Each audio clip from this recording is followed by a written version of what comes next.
श्लोक नंबर 4 पाहायचा आहे.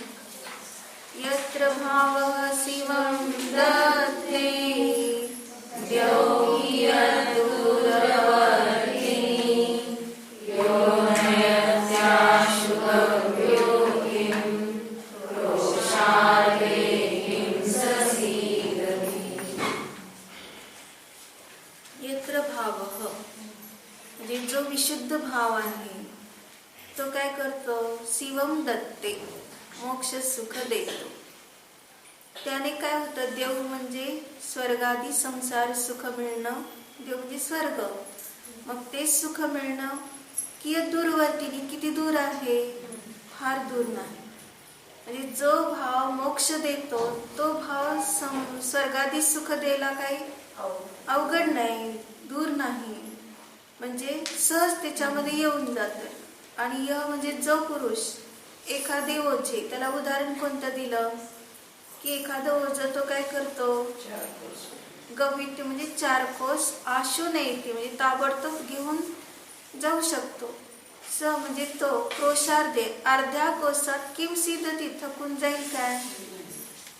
म्हणजे ज्याला 4 कोस ओझ वाहून नेण्याची सवय आहे आणि ते पण सहजपणे, तर अर्धा कोस ओझ वाहून न्यायला त्याला कष्ट वाटणार नाही. ज्याला एक मोठी घागर पाण्याची भरून न्यायची सवय आहे त्याला जर फक्त एवढा छोटासा डबा दिला तर ओझं वाटणार नाही.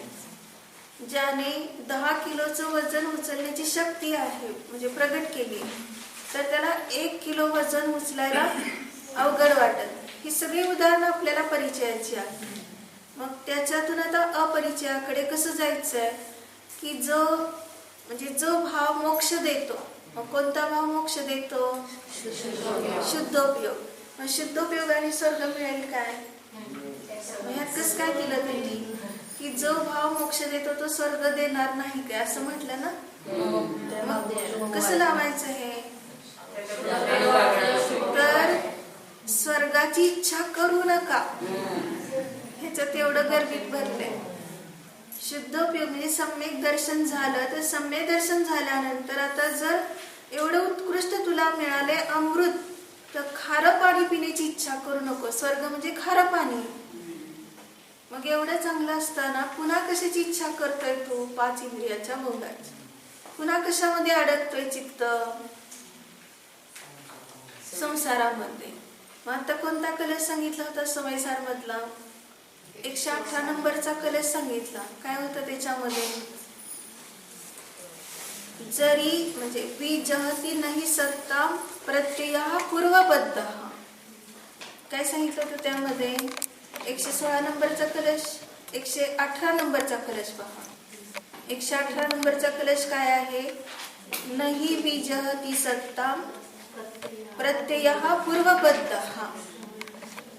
समयमनुसरन्तो यद्यपि द्रव्यरूपः तदपि सकल राग द्वेष मोह विदासादवतरतीन जातु ज्ञानिनः कर्मबंधः. काय सांगितलं? ज्ञानीला कधी सुद्धा कर्मबंध होत नाही. भाव ह्याच्यातला सांगायचा. का होत नाही? पूर्वबद्ध कर्म आहेत हे सगळे. कोणते पूर्वबद्ध आहे? आत्ता मला हा उदय आला. कुठला उदय आला? प्रत्येकाने आपल्याकडे पाहायचं. मला म्हणजे मला नाही घ्यायचं. प्रत्येकाने आपल्याकडे जर पाहिलं तर लक्षात येईल कोणता उदय आहे? तर शुभ कर्माचा उदय आहे.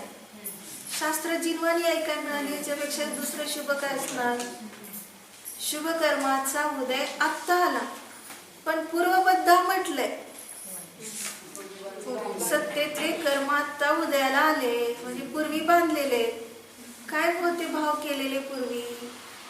की मला कळावं, तत्वज्ञान कळलं तर मी आनंदात जगेल, हे भाव केले होते.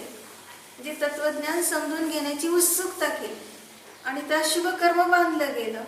आणि शुभ कर्माचा उदय आत्ता आला की तत्वज्ञान साक्षात आपल्या कानात अमृत झरल्यासारखं होतं. कळलं की काय होत आहे? कुठल्याही म्हणजे कसं कळलं?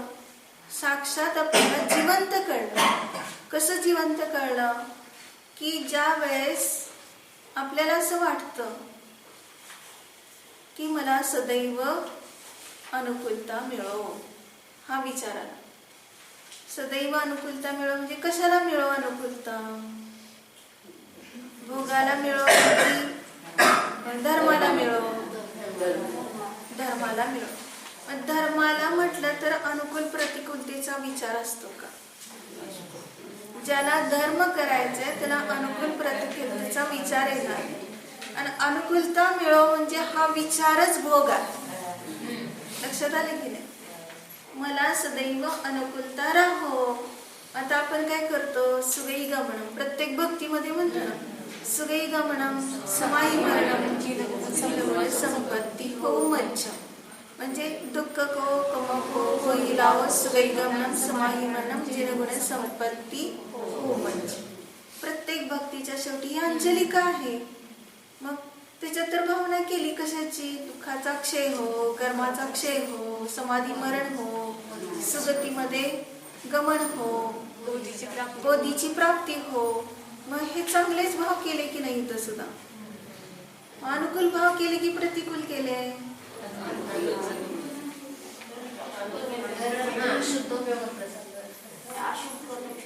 तर ह्याच्यात ध्येय काय आहे? दुःखाचा क्षय हो म्हणताना सांसारिक म्हणजे जे भोग आहेत आणि त्या भोगात मी पडो हा विचार नाही.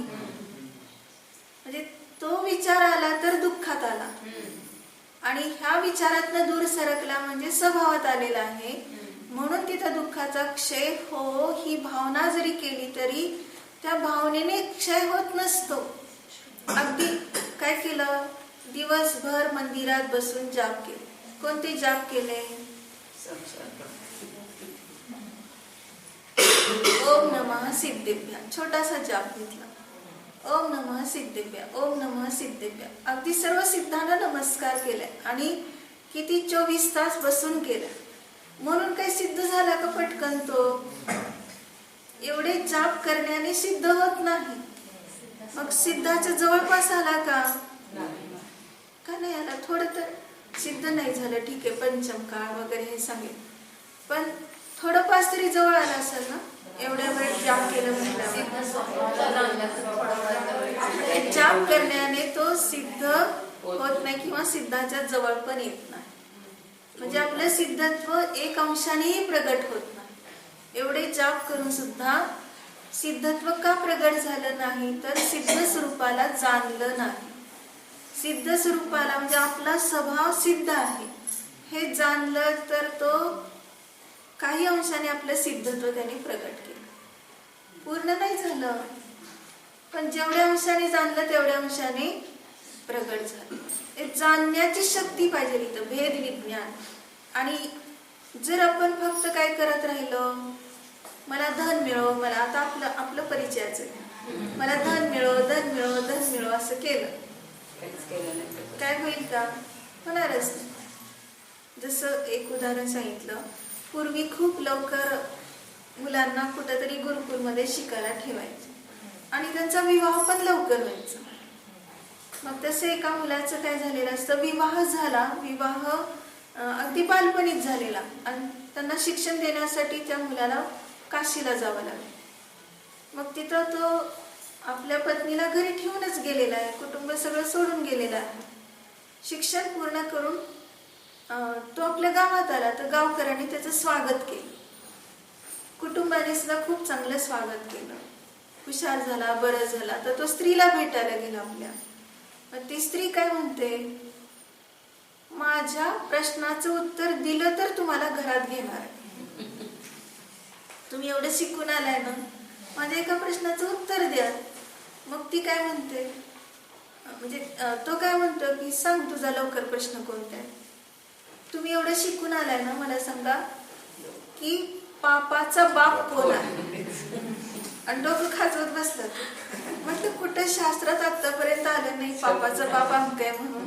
मी एवढं शिकलो पण आता हिच्या प्रश्नाचं उत्तर कसं द्यायचं, आणि घरात घेणार नाही सांगितलं. म्हटले काशीला परत जावं लागेल सांगितलं तिने. म्हटलं तर काशी किती लांब आहे, कसं जायचं, त्यापेक्षा इथंच कोण सांगितलं तर बरं आहे. मग तो सगळ्या बाजारात गावात सगळीकडे ओरडत राहिला, पापाचा बाप कोण आहे, पापाचा बाप कोण आहे, असं ओरडल्यावर मिळेल का उत्तर. मग खूप सारखं असं त्याचं रटंती चालल्यानंतर एका वेश्येने ते ऐकलेलं असतं. ती गच्चीवर भासते, ती म्हणते या घरात तुम्हाला सांगते, ह्या प्रश्नाचं उत्तर माझ्याजवळ आहे म्हणते. मग तो रस्त्यावरनं घरात जातो. घरात गेला की तो अरे बापरे हे वेश्येचं घर आहे ना, पळायला लागला तो बाहेर. नको म्हणतो, तुझ्या घरात आलं तरी मला पाप लागतं. नाही नाही तसं करू नका म्हटले. रस्त्यावर किती वेश्या फिरतात, घाणेरडे लोक फिरतात, तर रस्त्यापेक्षा माझं घर किती स्वच्छ असं ती म्हणून एक मोहर त्याच्या हातात देते. काय म्हणते, ही मोहर घ्या, माझं घर पवित्र झालं, उलट तुमच्यासारखे एवढे उत्कृष्ट ब्राह्मण पंडित आमच्या घराला आले. म्हणजे मोहर, आता एक मोहर दिसली की लोभ आले. मग तो आला घरात. मग घरात आला की ती म्हणते की ही दुसरी एक मोहर देते आणि त्या बाजारातनं जाऊन त्याच्याकडनं काहीतरी धान्य वगैरे घेऊन या आणि माझ्या घरी भोजन तुम्ही स्वतः तयार करा आणि इथं जेवण करा. नको म्हणतो, अरे बापरे जेवण केल्यावर किती पाप लागेल.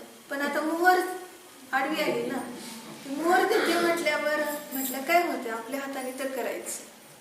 मग मोहर मिळाली त्याला, त्याने आणलं काही सामग्री आणि त्याने आपलं तयार केलं. तयार केल्यानंतर आता तिने आपली सगळं जेवणाची तयारी करण्यासाठी ताट वगैरे घेतलं. तो म्हटलं शिव नका तुम्ही अजिबात, मी स्वतः तयार केलं. असं कसं म्हटले, मला पुण्य नको का लागायला, एवढं पाप मी केलंय. मग आता तुम्ही काय करा, एक मोहर नाही 5 मोहर घ्या, पण मला एवढा भोजनाचा लाभ द्या, ताटात मी वाढते, तुम्हीच केले, फक्त वाढायला काय होते.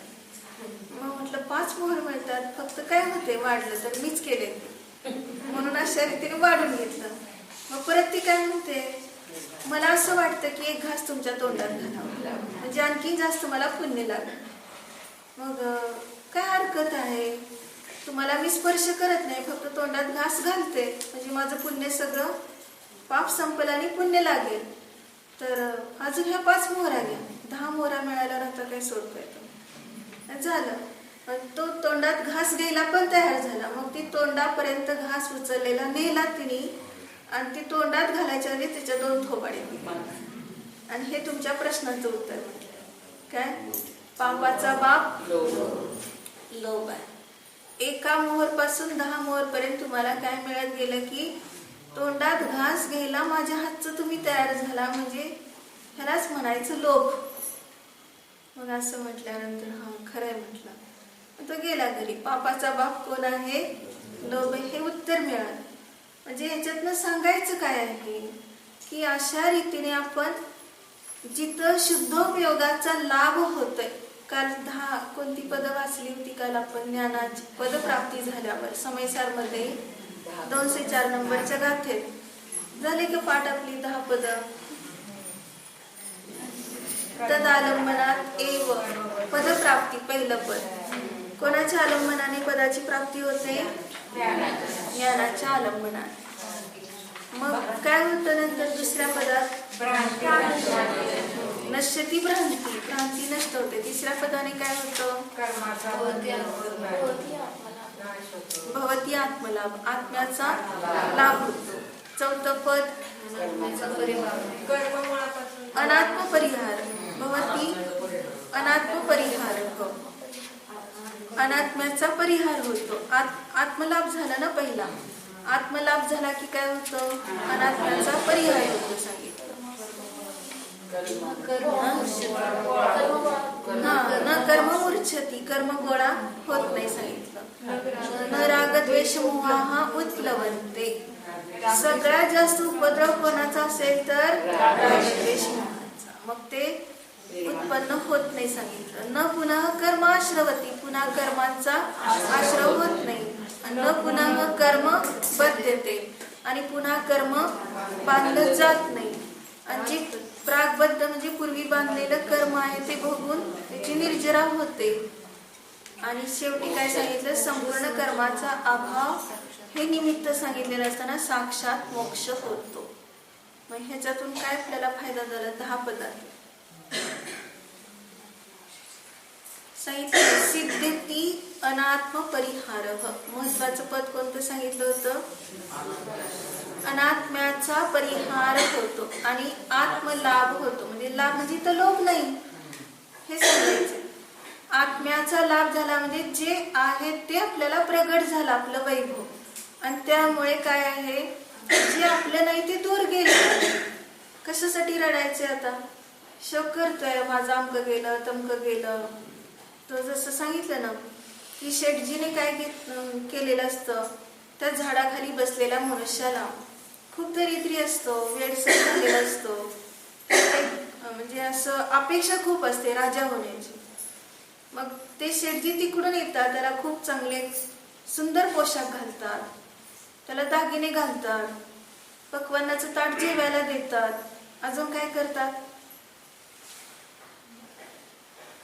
अजून पुष्कळ त्याच्या तैनातीला इतकं सगळं गाद्या गिरद्या सगळं पलंग ते ठेवलंय, नोकर चाकर ठेवलंय. आणि ते सगळं असताना देखील काय आहे, खरी शांती मिळाली का त्या माणसाला? एवढं सगळं आता बाहेरचा संयोग झाला ना, आत्मलाभ झाला का? आत्मलाभ नाही, हे सगळं अनात्मलाभ आहे. आणि त्यामुळे काय होतंय, तो असिद्ध आहे. आणि असिद्ध असल्यामुळे तो सदैव बुडतोय खाली, म्हणजेच अशांतीमध्ये जगतोय.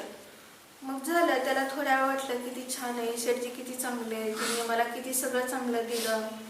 आणि शेठजीने जाताना सगळं काढून घेतलं. मग तो काय ओरडायला लागला, आता माझं सगळं गेलं म्हणतं. कपडे गेले, दागिने गेले, पलंग गेलं, गादी गेली, अजून काय खाणं पिणं सगळे नोकर चाकर सगळं गेलं म्हणतो. माझं महाल गेला, महाल पण तयार करून गेलेला असं. मग सगळं गेलं म्हणजे होतं का त्याचं? त्याचं नव्हतं, पण आमचं होतं. म्हणजे आमचं आहे. म्हणजे आपण सुद्धा काय करतो, जो हमसे जुदा हुआ जुदाई था, ह्याचा विचार करत नाही. ते आत्ता वेगळं झालेलं दिसतं, ते कधीपासून वेगळं होतं, अनादी काळापासून वेगळंच होतं. आपल्यात ते मिसळलेलंच नाही. म्हणून त्याचा तू का विचार करतोस की हे माझं आहे, ते मला मिळावं आणि ते मिळाल्यावर मी आनंदी आहे. जे मिळतं ते आपलं नसतं आणि जे जातं ते आपलं नसतं. आणि जे आपलं तादात्म्य रूप आहे ते सत्य आहे, ते ध्रुव आहे, ते कधी कोणाकडून सुद्धा नष्ट होत नाही. म्हणून एक वाक्य काय सांगितलं आता, कुठल्या गाते सांगितलं होतं, समेसारच्या 103 नंबरच्या गात्यामध्ये महत्वाचं वाक्य आहे की वस्तू कशी आहे. 103 नंबरची गाथा पहा आणि त्याची टीका आहे, त्यात एक सुंदर शब्द सांगितला.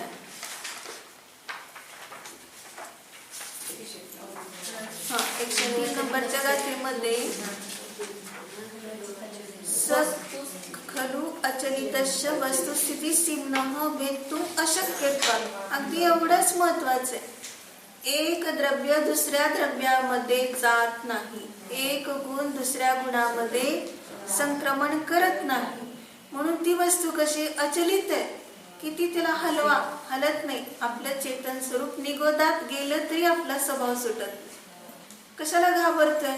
निगोदात जाईल काय, नरकात जाईल काय, स्वर्ग मिळणार नाही काय? मग इथं सांगितलं देव की दूरवर्तीनी, स्वर्ग किती दूर आहे. तू उत्कृष्ट भाव केलेस ना, आणि खालच्या कडब्याची का अपेक्षा करतोय?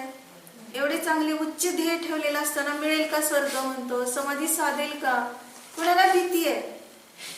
जो अशुभ भावात राहतो, अशुद्ध उपयोग करतो, त्याला ही भीती आहे. शुद्धोपयोगात राहणाऱ्याला भीती नाही. म्हणून सांगितलं अचलित वस्तू हलत नाही. अशा वस्तूची स्थिती त्या सीमेला म्हणजे कोणीही भेदन करू शकत नाही, त्याचं भेदन करणं शक्यच नाही. मग तिथं अजून एक म्हणून अतः परभाव केनापि न कर्तुम पारेत. म्हणून परभाव कोणाकडून देखील करणं शक्य नाही. मग कशाला आपण इथं परभाव करण्याची विचार करावे, कर्तृत्व येणार नाही. अजून एक गाथा ह्या आशयाची आहे, 184 आणि 185 गाथेची टीका पाहिजे. अमृतचंद्राचार्यांच्या टीकेमध्येच आहे, 256 पान. हे जर तर कारण सहस्रेन अपि स्वभावस्य अपडू अशक्यत्वात्. काय सांगितलं, झालं का पाठ? कारण सहस्रेन अपि स्वभावस्य अपडू अशक्यत्वात्. हजारो कारण मिळाली तरी स्वभावाला दूर करणं शक्य नाही. आपला स्वभाव कोण दूर करेल का? ज्ञान स्वभाव. मग कशाची भीती बाळगतोस? ज्ञानी आहेस, निशंक राहा, निर्भय राहा. भीती बाळगू नको. माझं एवढं वैभव जाईल का? माझ्या घरातले लोक हे पळून जातील काय? आलेली नवीन सून टिकेल की नाही? कशाला भीती बाळगतो? जग असं चाललंय, त्याच्याबरोबर तू पण भरकटत चाललाय. तर तू स्थिर राहा, स्वभावात राहा. की काय तिथं जात? स्वभावाला दूर करणं अशक्य असल्यामुळे काय आहे की हजारो कारण मिळाली तरी सुद्धा कधी दूर होणार नाही. त्याला सांगितलं की रेशमाचा धागा आहे आणि तो काय आहे, मुळातच रंगीत आहे. आणि त्याला पण जर हजारो पाण्याने, घड्यांनी त्याला धुवून काढलं तरी सुद्धा त्याचा रंग सुटत नाही. किंवा काय सांगितलं, त्याला जाळलं तरी सुद्धा त्याची राख त्या रंगाचीच होते. मग याच्यातनं लक्षात काय घ्यायचंय की चंदनाला किती तोडलं, किती तुकडे तुकडे केले, अग्नीत टाकलं, किंवा अजून काय कचऱ्यात टाकलं, किंवा त्या 52 गेरू चंदन उकळत्या तेलात टाकलं तरी तो आपला स्वभाव शीतलता सोडत नाही. मग आपला ज्ञान स्वभाव सुटेल का? कधी सुटणं शक्य नाही. आणि जर सुटलं तर काय होतं सांगितलं, तत् अपोहेन तन्मात्रस्य वस्तुनः एव उच्छेदात्. जर तत् अपोहेन म्हणजे काय केलं, त्या मात्र वस्तूचाच नाश होईल जर त्याला दूर केलं तर. कशाला? ज्ञान स्वभावाला दूर करायचंय तर जीव राहणार नाही, त्याचाच नाश होईल. नच अस्ति वस्तुच्छेदः वस्तुच्छेदः सतः नाश असंभवत्. हे वाक्य अतिशय महत्वाचे. आणि वस्तूचा उच्छेद म्हणजे नाश होत नाही. कारण का तर असलेल्या वस्तूचा नाश कधी संभवत नसल्या. सतचा कधी पंचास्तिकामध्ये आता चालेल ना, सतचा नाश होत नाही आणि असतची उत्पत्ती होत नाही. मग एवढंच जर आपल्याला हे समजलं वस्तू व्यवस्था, तर काय फरक पडतो आपल्यामध्ये. ते 6 पायाचा मुलगा जन्माला आला तर काय करायचं? कुठं 6 पायाचा मुलगा बघितला त्याच्यात आहे ना जगामध्ये? कुठं?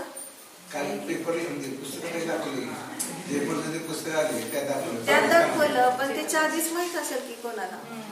पाकिस्तान मध्ये 6 पायाचा मुलगा आहे की, दाखवा चित्र सगळ्यांना. आणि परत कुठलं सांगितलं, भारतामध्ये सुद्धा 6 पायाची मुलगी.